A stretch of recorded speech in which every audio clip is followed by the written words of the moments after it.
गोंड समाज है, गोंडी धर्म को मानने वाले हैं, तो हमारा जो जीवन जीने का जो रास्ता लिखा है उस ग्रंथ या पुस्तक को क्या बोलेंगे हम? कोया पुनेम। कौन सी गाथा हमारी? कोया पुनेम। ये हमारी पहचान है कि नहीं हमारी ग्रंथ की? नहीं तो हमारे गोंड लोग कहीं गोंडी पुराण लेना है बोलते हैं। ठीक है, पुराण है ही नहीं गोंडों को। इसी प्रकार जो देवी देवता होते हैं ना, जैसे हिंदू धर्म का जो देवता होगा, भगवान होगा, वो कहाँ रहता है? मंदिर में। मुस्लिमों का देवता कहाँ रहता है? मस्जिद में, मंदिर में नहीं रहता वो। ईसाइयों का कहाँ रहता है? गिरजाघर में। सिखों का कहाँ रहता है? गुरुद्वारा में। और गोंडों का अब क्या बोलेंगे? अब गोंड लोग भी तो मंदिर ही बोल रहे हैं आज, जबकि मंदिर नहीं होता गोंडों का। उसको बोलते हैं हिंदी में देव खलियान और गोंडी में बोलते हैं पेन कड़ा। ठीक है ना?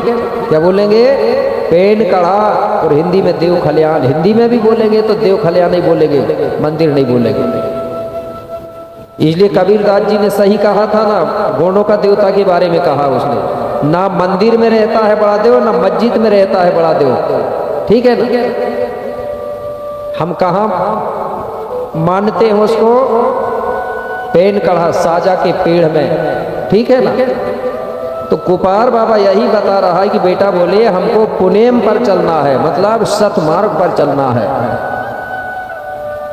जो सही है उसको मानना है, जो गलत है उसको बिल्कुल नहीं मानना है। गलत को गलत कहेंगे, सही को सही। तो बता रहा है कि सबसे पहले सत्य और असत्य को जानिए कि सत्य क्या है और असत्य क्या है। आज बहुत से लोग हैं, बिना पढ़े लोग भी सत्य को जानते हैं। पढ़ने अकेले से चीज नहीं होता कि पढ़ेंगे तभी हम सत्य को पहचानें। अनपढ़ आदमी भी सत्य को पहचान जाता है, और कई पढ़ा लिखा भी नहीं पहचान पाता, क्योंकि कुछ लोग सिर्फ नौकरी लगने के लिए पढ़ते हैं, ड्यूटी करने के लिए, विवेक तर्क के लिए नहीं पढ़ते, सत्य जानने के लिए नहीं। कैसे? एक बात मुझे याद आई। दो सगे भाई थे, सगे दो भाई थे। एक भाई ने पढ़ लिया और एक भाई ने नहीं पढ़ा, एक अनपढ़ रहा। तो जो अनपढ़ भाई था, पढ़ा लिखा नहीं था, वो गांव में खेती किसानी करते रहा। और जो पढ़ा लिखा था वो क्या कर रहा था? वो नौकरी में लग गया, सर्विस टीचर बन गया, मास्टर। तो वो चला गया कहाँ? उदाहरण के लिए खैरागढ़। ठीक है ना? वही वो बच्चों को पढ़ाता था, स्कूल लगाता था। कुछ दिनों के बाद में वो भैया आया घर,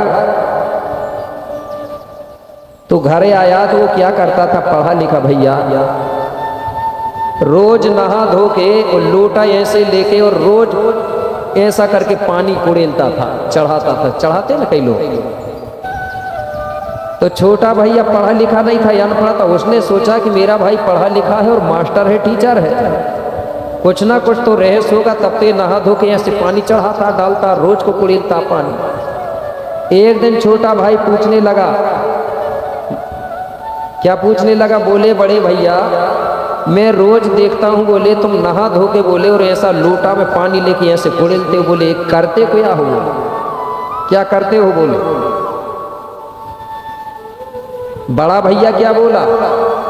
बोले मैं बोले अपने पुरखाओं को रोज पानी देता हूँ। क्या दे रहा हूँ? पानी। अब छोटा भैया ने पूछा, बोले बड़े भैया पुरखा कहाँ है? बोले अपने। बोले इलाहाबाद में है।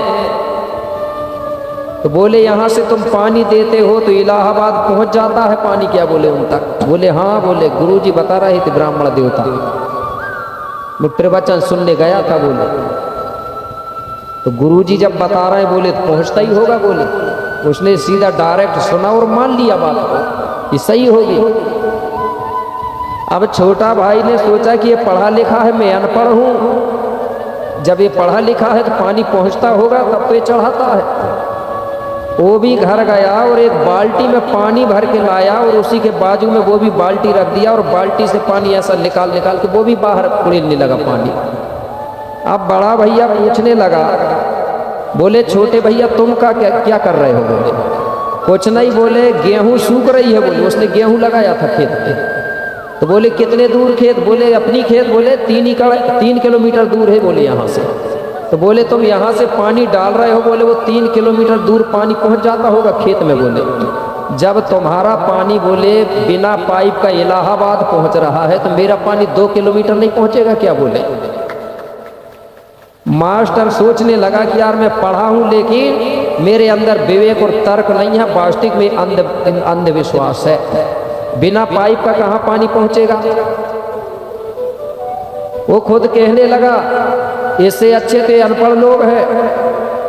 और आज भी मेरे भाई बात किया जाए तो गोंडवाना को कमजोर पढ़े लिखे लोगों ने किया है, सभी लोगों ने नहीं किया है।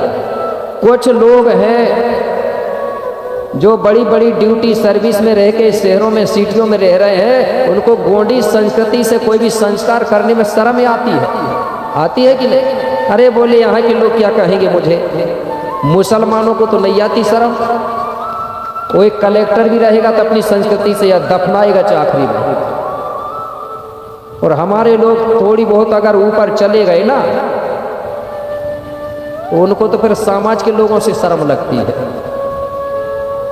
तो जिसको लगी शर्म उसी का पीछे हो गया धर्म, ठीक है ना? तो पढ़ने के साथ साथ हमको विवेक और तर्क होना चाहिए, तब हम सत्य को पहचान पाएंगे। नहीं तो कितने भी पढ़ाई कर लो, कितने भी डिग्री प्राप्त कर लो, कोई मतलब नहीं तो ड्यूटी लगना है, पैसा कमाना है। ये काम तो जंगल के जानवर पशु पक्षी भी करते हैं कि नहीं करते हैं? हर आदमी को बता रहा हूं मैं, अगर हो सके तो, और बहुत से लोग आज भी करते हैं, हम जो कमाई करते हैं साल भर में, जैसे हम 1 लाख रुपया कमाते हैं या महीने में कमा रहे हैं, चलो महीना में अगर 1 लाख रुपया कमा रहे हैं तो 10 या 5% उसका पैसा निकाल के अलग रखना चाहिए, ठीक है? 1 लाख का 5% निकालेंगे तो 5,000 होगा ना, ठीक है? 10 निकालेंगे तो 10,000 होगा। चलो 10 नहीं कर पा रहे हैं, 5 तो कर सकते हैं ना। 1 लाख में 5,000 रुपया अलग निकाल के रख लो। 2 लाख कमा रहे हो तो 10 लाख दो, 5 कमा रहे हो 25 रख दो। तो जो पैसा अलग रखा जाता है उसको हमारे सामाजिक कार्य में देना चाहिए।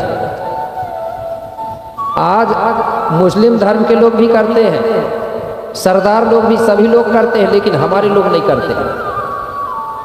इससे होता क्या है, जब तुम अपनी कमाई से 10-5% समाज के लिए दोगे या कोई धार्मिक अपने कामों में दोगे तो तुम्हारी आने वाली पीढ़ी कभी बिगड़ेगी नहीं। जो आदमी धन कमा के रखता, कभी समाज के लिए और धर्म के लिए नहीं देता ना, उसी की संतान अपने आप धीरे धीरे बिगड़ने लगती है। ये पूर्वज लोग बताते थे।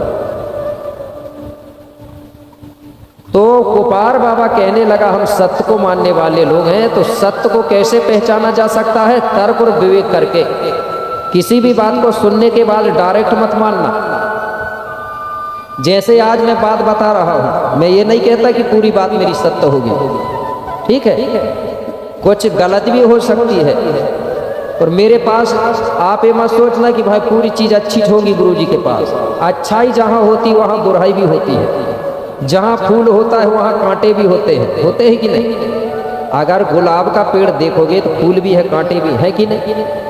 अगर जो अच्छा आदमी है, समझदार आदमी है, तो उसमें क्या देखेगा? सिर्फ फूल देखेगा वो, और फूल तोड़ेगा। और जो आदमी अच्छा नहीं है, खराब है, तो वो कांटे ढूंढेगा। इसी प्रकार अगर कोई अच्छी बात बताता तो उसकी अच्छी बात उसकी ले लो, और जो बुरी बात उसको छोड़ दो। नहीं तो हमारे समाज में अधिकतर देखता हूं मैं कि हमारे जो महापुरुष हैं या जो अच्छे लोग हैं उनकी बुराइयां ढूंढते हैं, अच्छाइयां नहीं ढूंढते हैं, जबकि हमको अच्छाइयां ढूंढना चाहिए, ठीक है? तो कुपार बाबा ये बता रहा है कि बोले बेटा सत्य पे चलना है, प्रकृति को मानना है, क्योंकि प्रकृति से ही सबका भला होता है। तो उसने बताया, क्या बताया गुरु कुपार ने? बोले बेटा सुनो, 33 ही मिल करके तुम फड़ा पेन की सेवा करना। क्यों? फड़ा पेन से बढ़कर दुनिया में कोई नहीं है। फड़ा पेन मतलब बड़ा देव। कैसे बताया?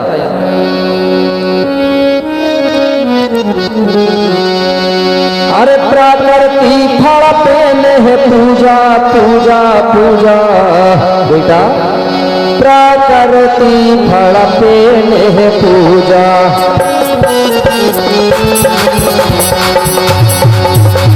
प्रकृति फल पेन है पूजा पूजा पूजा बेटा।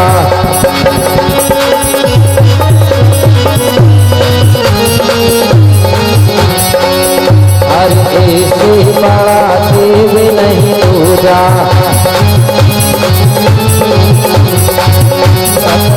बड़े में पूजा, इससे बड़ा देव नहीं पूजा।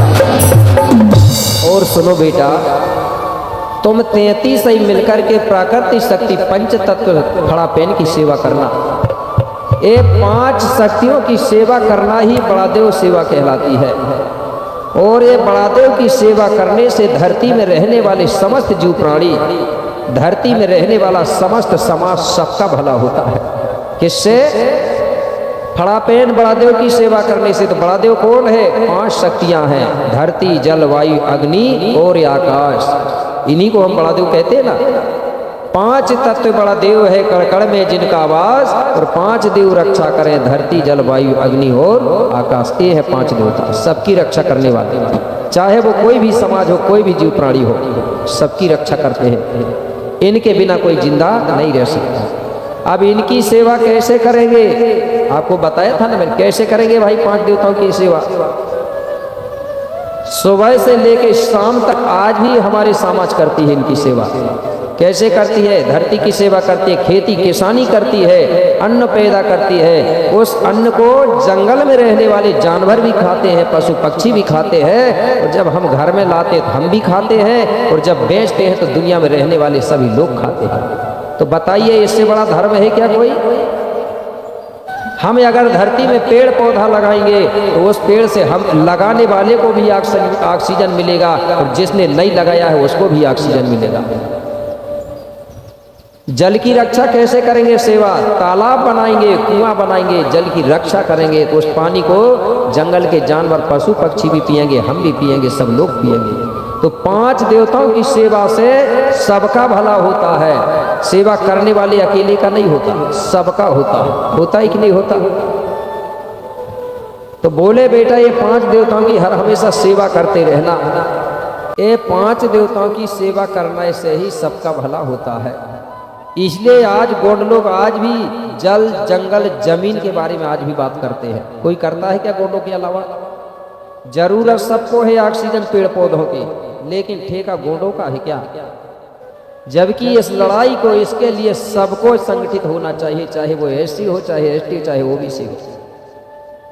क्योंकि जल जंगल जमीन के बिना कुछ नहीं रहेगा। ये धरती नहीं रहेगी तो कोई के मंदिर रहेंगे ना, मस्जिद में रहेंगे ना, कुछ नहीं रहेगा, नहीं रहेगा ना। पेड़ पौधा अगर खत्म हो जाएंगे मेरे भाई तो बीमारियां चालू हो जाएंगी। ऑक्सीजन खरीदते थे लोग, ठीक है। तो कुपार बाबा कहने लगा, बेटा सुबह से लेकर शाम तक तुम एक प्रकृति की सेवा करना, इसी से सबका भला होगा। और सुनो, दिन भर सेवा करना, और प्रतिदिन सुबह शाम 15-20 मिनट के लिए धरती दाई का मतलब प्रकृति का सुमरन भी करना, ध्यान भी करना। क्योंकि ध्यान करने से हमारा जो मन चंचलता होता है वो चंचलतापन खत्म होकर हमारा मन एकत्रित होता है। किससे होता है? ध्यान से। इसलिए हमको 15-20 मिनट या आधा घंटा ध्यान करना चाहिए, उससे चंचलतापन खत्म होती है। नहीं तो कई लोग कहते हैं कि 1 बोतल पी लेते हैं तो टेंशन खत्म हो जाती है। मेरे भाई, आप अगर वो 1 बोतल के जगह में आधा घंटा अगर ध्यान करोगे ना तो पूरा दिन भर आपका मन टेंशन मुक्त रहेगा। ये प्रैक्टिकल है मेरी। आप आधा घंटा ध्यान करिए, कुछ दिनों में आपको दिन भर ऐसा लगेगा कि कोई चिंता ही नहीं है, टेंशन ही नहीं है। ये ध्यान से वो होता है। तो बोले बेटा, शाम सुबह तुमको फड़ापेन का सुमरन भी करना है, ध्यान करना है। तो बोले गुरुजी कैसे करेंगे? बोले आप फड़ापेन का सुमरन ध्यान करने को और बता दो, या बोले कोई बड़ा देव का मंत्र है क्या? कोई बोले हाँ बेटा मंत्र भी है, बोले बड़ा देव का। तो यही मंत्र बताया गुरु ने। कौन सा? जो लिखा है आज भी, गोंडी धर्म मंत्र जय सेवा,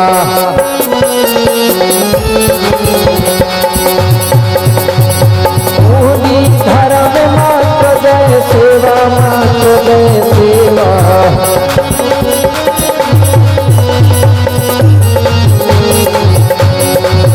हरि जय गुणवाना जय बड़ा देवा, जय गुणवाना जय बड़ा देवा, गोंडी धर्म मंत्र जय सेवा। यही मंत्र है गोंडों का सबसे बड़ा मंत्र गोंडी धर्म में। कौन सा? जय सेवा, जय बड़ा देव, जय गुणवाना। इसके बारे में मैंने बता दिया था और भी बता रहा हूँ। पहला शब्द है जय सेवा और दूसरा है जय बड़ा देव और तीसरा है जय गुणवाना। जय सेवा जब बोलते हैं हम लोग तो ये संसार को चलाने वाली दो शक्तियां हैं। संसार को चलाने वाली दो शक्तियां हैं, वो दो शक्तियों से ये संसार चलता है, इसलिए इसको लोग दुनिया बोलते हैं ना दुनिया। दुनिया को चलाने वाली दो शक्ति है, वो कौन सी है? नर और मादा। नर और मादा, उसको हम अलग अलग नाम से जानते हैं। दाऊ दाई भी कह सकते हैं, धन ऋण भी कह सकते हैं, अर्थ फेस भी कह सकते हैं।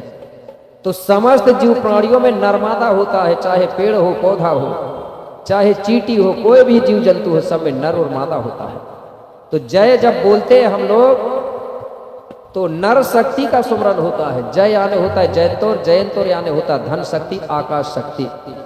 सेवा यानी होती है कोकानी, मतलब माँ शक्ति, मतलब धरती, मतलब ऋण शक्ति। तो जय बोलने से पिता का सुमरन होता है और सेवा बोलने से माँ का सुमरन होता है। और यही माता पिता से ये संसार चलता है। हमारा जन्म माता पिता से हुआ है कि नहीं हुआ है? सबका हुआ है ना। बिना माता पिता से कोई पैदा तो नहीं हुए हैं, क्योंकि कई जगह सुना हूं मैंने वो बिना माता पिता के भी हो गए। कोई माथे से होगा, कोई छाती से होगा, कोई पांव से होगा। हमारा जन्म कहीं से नहीं हुआ, हमारा जन्म हुआ है माता पिता की क्रिया प्रक्रिया से, माँ की कूख से हुआ है। हमारा जन्म कूख से हुआ है, इसलिए हमको बोलते हैं ना कोया वंशी, कोई तुर समाज, क्योंकि हम कूख से जन्म लेने वाले लोग हैं। इसलिए सबसे पहले हम हमारे माता पिता का सुमरन करते हैं। किसका सुमरन? माता पिता। तो किस नाम से करते हैं? जय सेवा से। जय सेवा के बहुत अर्थ होते हैं। जय सेवा का मतलब ये भी होता है, जय सेवा मतलब सेवा भाव की जय जयकार हो, सेवा भाव अमर रहे, क्योंकि सेवा के बिना कुछ नहीं होता। जय सेवा महामंत्र है सब धर्मों की खान, और सेवा से बन जाते हैं बिगड़े सारे काम। और सेवा नहीं करेंगे तो काम बन जाएगा क्या? यहाँ भी आप लोग आए हो तो यहाँ भी तो सेवा ही किया जा रहा है ना आपकी। कैसे? आपके लिए बैठने की व्यवस्था है, खाने की व्यवस्था है, पीने की व्यवस्था है, तो ये सेवा ही है कि नहीं है? तो सेवा भाव की जय जयकार होना चाहिए कि नहीं? जब सेवा कर रहे हैं लोग तो उनकी सेवा की जय जयकार होना चाहिए कि नहीं? तो जय सेवा का मतलब है सेवा भाव की जय जयकार करना भी है। और सेवा के बिना कुछ नहीं होता। चाहे यज्ञ करो, चाहे जप करो, चाहे तीर्थ करो, जब तक तीर्थ यज्ञ हवन चाहे करो हजार, लेकिन सेवा भाव नहीं रहेगा ना तो सब कुछ हो जाएंगे बेकार। कोई यज्ञ करके बता दे सेवा ना करे, कोई किसी की सेवा ही ना करे, यज्ञ हो जाएगा? जिस दिन सेवा खत्म भई तो प्रलय हो जाएगा। अभी जो ड्यूटी नौकरी में रहते हैं ना सरकारी कर्मचारी, जब वो रिटायर हो जाते हैं तो क्या बोलते हैं? सेवा निवृत्त, सेवा से खत्म। और जब तक ड्यूटी में रहते तो इतना बड़ा पावर रहता है ना, और जैसे ही ड्यूटी से गए तो कुछ नहीं रहता, नहीं रहता ना। जैसे वो एक बल्ब होती है ना सर, जब तक उसकी वो अंदर की जो वायर सही तब तक कीमत रहती है, जैसे ही भाई अंदर की वायर जली तो बल्ब को फेंक देते हैं लोग। तो मेरे भाई गोपाल बाबा ने मंत्र बताया, तो पहला शब्द है जय सेवा, मतलब माता पिता का सुमरन। तो हमको क्या बोलना चाहिए? जय सेवा। तुम जय सेवा नहीं बोलोगे मतलब तुम्हारे माता पिता का सुमरन नहीं करोगे और दूसरे का माता पिता का नाम लोगे तो तुम्हारे माँ बाप का अपमान होगा कि नहीं होगा? होगा ना। अब कई लोग खुद के माँ बाप को तो नहीं सुमर रहे हैं, दूसरे के माता पिता को नाम ले रहे हैं, लोग रात दिन ले रहे हैं, तो अपमान कर रहे हैं कि नहीं खुद के माँ बाप का। दूसरा शब्द है जय बड़ा देव।